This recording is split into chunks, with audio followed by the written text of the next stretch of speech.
നമസ്കാരം. 8.5 വർഷം മുമ്പ് 2017 ഫെബ്രുവരി മാസം 17-ാം തീയതി രാത്രിയിലായിരുന്നു നെടുമ്പാശ്ശേരി വിമാനത്താവളത്തിനടുത്ത് അത്താണിയിൽ വെച്ച് മലയാളത്തിലെ ഏറ്റവും പ്രശസ്ത നടിമാരിൽ ഒരാൾ ബലാത്സംഗത്തിനിരയായത്.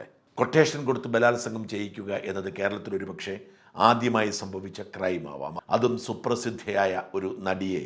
അതിൻ്റെ വിധി ഇന്ന് 12 മണിയോടുകൂടി ലോകം അറിയുമെന്നാണ് കണക്കാക്കപ്പെടുന്നത്. എല്ലാവരും അറിയാൻ കാത്തിരിക്കുന്നത് ആ കേസിലെ 10 പ്രതികളിൽ 8-ാം പ്രതിയായ നടൻ ദിലീപിൻ്റെ വിധി എന്താകുമെന്നറിയാനാണ്. കൊട്ടേഷൻ കൊടുത്ത വ്യക്തി എന്ന നിലയിൽ ഗൂഢാലോചന കുറ്റം ചുമത്തിയാണ് ദിലീപിനെ ജയിലിൽ അടച്ചതും വിചാരണ നടത്തിയതും. മമ്മൂട്ടിയും മോഹൻലാലുമാണ് മലയാള സിനിമയിലെ എക്കാലത്തെയും മികച്ച നടന്മാരെങ്കിലും മലയാള സിനിമയിൽ ചെറുതല്ലാത്ത റോൾ വഹിക്കുകയും അതിനെ നിയന്ത്രിക്കാൻ മമ്മൂട്ടിയെക്കാളും മോഹൻലാലിനേക്കാളും റോൾ എടുക്കുകയും ചെയ്തയാളാണ് ദിലീപ്. ആ ദിലീപിനെ കുറിച്ച് ഒരുപാട് പരാതികളുണ്ട്. മുടയാണ്, തൻ്റെ നിയന്ത്രണത്തിൽ മമ്മൂട്ടിയെയും മോഹൻലാലിനെയും പോലും കൊണ്ടുവരാൻ ശ്രമിച്ച സ്വാധീനമുള്ളയാളാണ് തുടങ്ങിയ ആരോപണങ്ങളൊക്കെ ഉണ്ട്. അതിൻ്റെ തുടർച്ചയായി തൻ്റെ കുടുംബജീവിതം തകർന്നതുമായി ബന്ധപ്പെട്ട് അതും ദിലീപ് എന്ന നടൻ്റെ ഭാഗ്യനക്ഷത്രമായി വിലയിരുത്തപ്പെട്ടിരുന്ന നടി മഞ്ജു വാര്യർ ഭിന്നിച്ചു പോയതിൻ്റെ കാരണം ഈ നടിയാണ് എന്ന് ധരിച്ചു വശായി ദിലീപ് കൊട്ടേഷൻ കൊടുത്തു എന്നാണ് ആരോപണം. ബലാത്സംഗം ചെയ്ത പൾസർ സുനി തന്നെയാണ് ദിലീപാണ് തനിക്ക് കൊട്ടേഷൻ നൽകിയത് എന്ന് പറഞ്ഞത്. അതുകൊണ്ട് തന്നെ ദിലീപ് അങ്ങനെ ഒരു കുറ്റകൃത്യം ചെയ്തിട്ടുണ്ടെങ്കിൽ ശിക്ഷിക്കപ്പെടേണ്ട ആളാണ്. ഒരു കാരണവശാലും നടിക്ക് നീതി നിഷേധിക്കപ്പെടരുത്. ദിലീപ് കുറ്റാരോപിതനാവുകയും അറസ്റ്റ് ചെയ്യുകയും ജയിലിൽ അടയ്ക്കുകയും ഒക്കെ ചെയ്തപ്പോൾ മുതൽ ദിലീപിനെ വിചാരണ ചെയ്യാൻ മാധ്യമങ്ങൾ കാട്ടുന്ന ഔത്സുക്യത്തെയും ഞാൻ കുറ്റം പറയില്ല. മറുനാടനും അങ്ങനെയൊക്കെ തന്നെയാണ്. എന്നാൽ കേസ് കോടതിയിലെത്തി അതിൻ്റെ വിചാരണ സ്റ്റേജിലേക്ക് കടക്കുമ്പോൾ കുറച്ച് മര്യാദ കാണിക്കേണ്ട ബാധ്യത നമുക്കുണ്ടായിരുന്നു. വാസ്തവത്തിൽ ഏകപക്ഷീയമായി വിധി പ്രഖ്യാപിക്കുകയാണ് മാധ്യമങ്ങൾ ഇപ്പോൾ. ഈ വിധി ഇന്ന് വരും എന്ന വാർത്ത പുറത്തു വന്ന അന്നു മുതൽ പഴയ വിചാരണ മാധ്യമങ്ങൾ വീണ്ടും പുനരവതരിപ്പിച്ചു.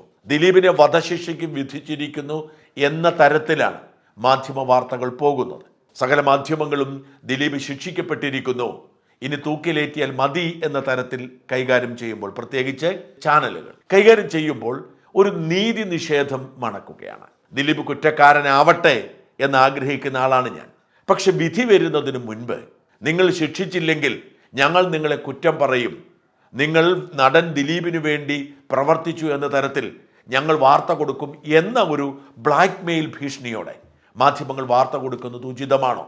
ബഹുമാനപ്പെട്ട കേരള ഹൈക്കോടതിയും ബഹുമാനപ്പെട്ട സുപ്രീം കോടതിയും ദിലീപ് കേസിൽ എത്രയോ തവണ വളരെ അനിഷ്ടത്തോടുകൂടി ഈ സൂചന നൽകിയിട്ടുണ്ട്. കോടതിയും മനുഷ്യർക്കിടയിൽ ജീവിക്കുന്നവരാണ്, ജഡ്ജിമാരും മനുഷ്യർക്കിടയിൽ ജീവിക്കുന്നവരാണ്. സഹികെട്ട് റിപ്പോർട്ടർ ചാനലിന് 3 മാസം ബഹുമാനപ്പെട്ട കേരള ഹൈക്കോടതി ഈ വാർത്ത റിപ്പോർട്ട് ചെയ്യുന്നതിന് വിലക്കേർപ്പെടുത്തിയിരുന്നു എന്ന് ഓർക്കണം. കാരണം കോടതി എന്ത് പറഞ്ഞാലും അത് ഗൗനിക്കാതെ ഏകപക്ഷീയമായി വാർത്തകൾ കൊടുക്കുന്നു. ഇരയോടൊപ്പം എന്നാണ് പറയുന്നത്. ഇരയോടൊപ്പം നിൽക്കുന്നതിൽ തെറ്റൊന്നുമില്ല. ഇരയ്ക്ക് നീതി കിട്ടുമോ, അതിജീവിക്കുമോ എന്നൊക്കെയുള്ള ചോദ്യങ്ങൾ ഉന്നയിക്കുന്നു. ഇരയ്ക്ക് നീതി കിട്ടാൻ, അതിജീവിക്കാൻ വേണ്ടതെന്താണ്? അവരെ ബലാത്സംഗം ചെയ്തവനും അതിന് കൂട്ടുനിന്നവനും അതിന് ഗൂഢാലോചന നടത്തിയവനും ശിക്ഷിക്കപ്പെടണം. തന്നെ ബലാത്സംഗം ചെയ്തതോ അതിന് ഗൂഢാലോചന നടത്തിയതോ നടൻ ദിലീപാണെന്ന് ഈ അതിജീവിത ഒരിടത്തും പറഞ്ഞിട്ടില്ല. അവർക്കറിയാവുന്നൊരു വസ്തുത അവർ ബലാത്സംഗത്തിന് ഇരയായി എന്നതാണ്. അങ്ങനെ ബലാത്സംഗത്തിന് ഇരയാകുന്ന നടിക്ക് നീതി കിട്ടുന്നത് അത് ചെയ്തവരും അതിന് കുടപിടിച്ചവരും ശിക്ഷിക്കപ്പെടുമ്പോഴാണ്. ദിലീപ് ശിക്ഷിക്കപ്പെട്ടില്ലെങ്കിൽ എങ്ങനെയാണ് നടിക്ക് നീതി ലഭിക്കാതെ പോകുന്നത്? ദിലീപ് ശിക്ഷിക്കപ്പെട്ടില്ലെങ്കിൽ നീതി ലഭിക്കാതെ പോകുന്നത് ഇവിടുത്തെ മാധ്യമങ്ങൾക്ക് മാത്രമാണ്. അവരാണ് ഇത്രയും ആവേശത്തോടു കൂടി ഇത് കൈകാര്യം ചെയ്തത്. അവരാണ് ദിലീപിന് വധശിക്ഷ വിധിച്ച് ഇനി അത് ഔദ്യോഗികമായി കോടതി എഴുതുന്നത് കേൾക്കാൻ കാത്തിരിക്കുന്നത്. ദിലീപ് കുറ്റക്കാരനാണ്, ശിക്ഷിക്കപ്പെടണമെന്ന് ആഗ്രഹിക്കുന്ന ആളാണ് ഞാൻ. പക്ഷേ ഏകപക്ഷീയമായി കോടതി വിധി വരുന്നതിന് മുൻപ് നിരന്തരമായി ഇങ്ങനെ ആഘോഷിക്കുന്നത് ഉചിതമാണ്. ബഹുമാനപ്പെട്ട ഹൈക്കോടതി ഈ മാധ്യമ വിചാരണയെ തുറന്നു കാട്ടിയിരുന്നു.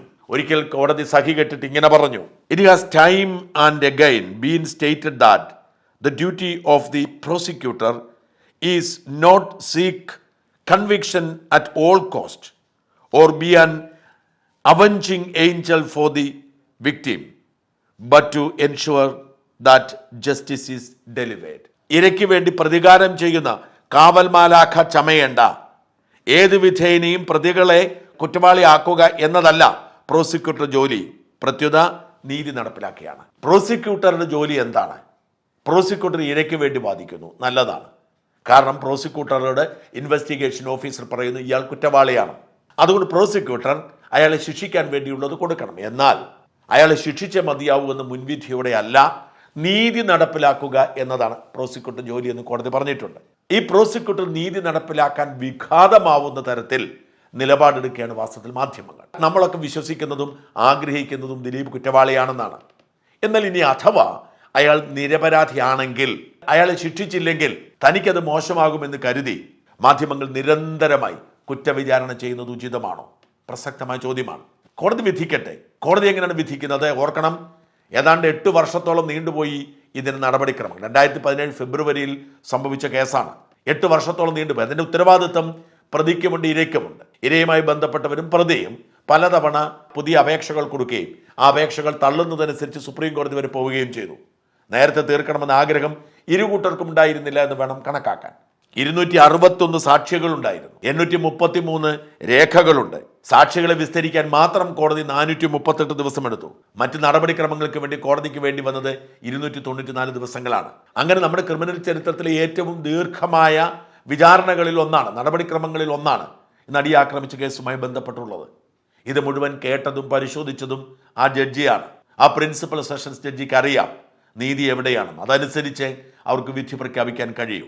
ഓർക്കണം, ഈ കേസ് കൈകാര്യം ചെയ്യുന്നത് നീണ്ടുപോയതുകൊണ്ട് ഹൈക്കോടതി ജഡ്ജി ആവേണ്ട പ്രിൻസിപ്പൽ സെഷൻസ് ജഡ്ജിനെ കുറച്ചു കാലം കൂടി കാത്തിരിക്കേണ്ടി വന്നു. ഈ ഉത്തരവാദിത്വം കഴിഞ്ഞാൽ മാത്രമേ അവർക്ക് ഇനി ഹൈക്കോടതിയിലേക്ക് പോകാൻ കഴിയൂ.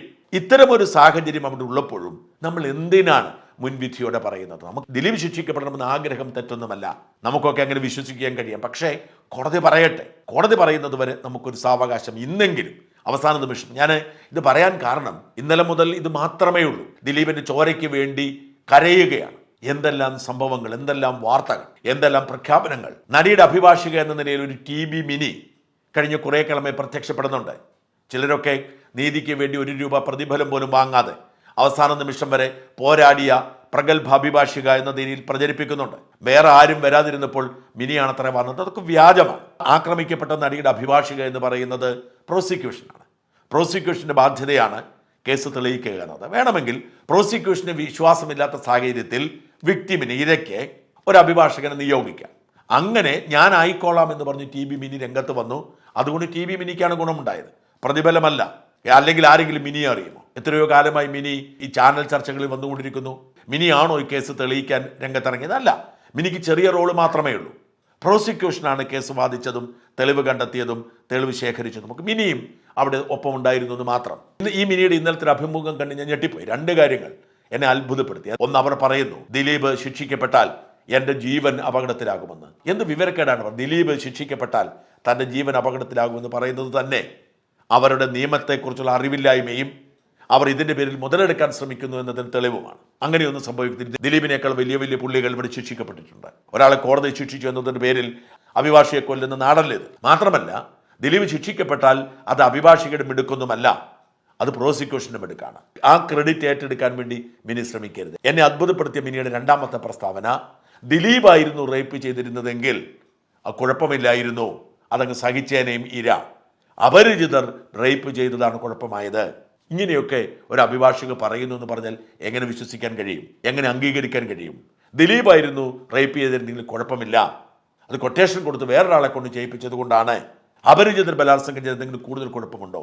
ആര് ബലാത്സംഗം ചെയ്താൽ, ഭർത്താവ് ബലാത്സംഗം ചെയ്താൽ പോലും ഒരു സ്ത്രീയുടെ അന്തസ്സും ആത്മാഭിമാനവും നഷ്ടപ്പെടും. ഇങ്ങനെയൊക്കെ എങ്ങനെയാണ് പറയുന്നതെന്ന് എനിക്കറിയില്ല. ഇത്തരത്തിൽ കൊട്ടിഘോഷിക്കപ്പെടുന്ന താരങ്ങളും അല്പജ്ഞാനികൾ ദുർവ്യാഖ്യാനം ചെയ്തുണ്ടാക്കുന്ന നിയമവും ഒക്കെയാണ് ഇവിടെ സംഭവിക്കുന്നത്. ദയവായി കോടതിയെ വെറുതെ വിടുക. കോടതി അവരുടെ മുമ്പിലെത്തിയിരിക്കുന്ന രേഖകളുടെ അടിസ്ഥാനത്തിൽ വിധി പറയട്ടെ. ദിലീപ് കുറ്റം ചെയ്തിട്ടുണ്ട് എന്ന് വിശ്വസിക്കുന്ന വ്യക്തി എന്ന നിലയിൽ ദിലീപ് ശിക്ഷിക്കപ്പെടട്ടെ എന്ന് തന്നെയാണ് എൻ്റെ പ്രാർത്ഥന. അഥവാ ദിലീപ് കുറ്റം ചെയ്തിട്ടില്ലെങ്കിൽ നമ്മുടെ വിചാരണ, നമ്മുടെ ഇടപെടൽ കോടതിക്ക് മുൻവിധിക്ക് കാരണമൊരുക്കരുത്.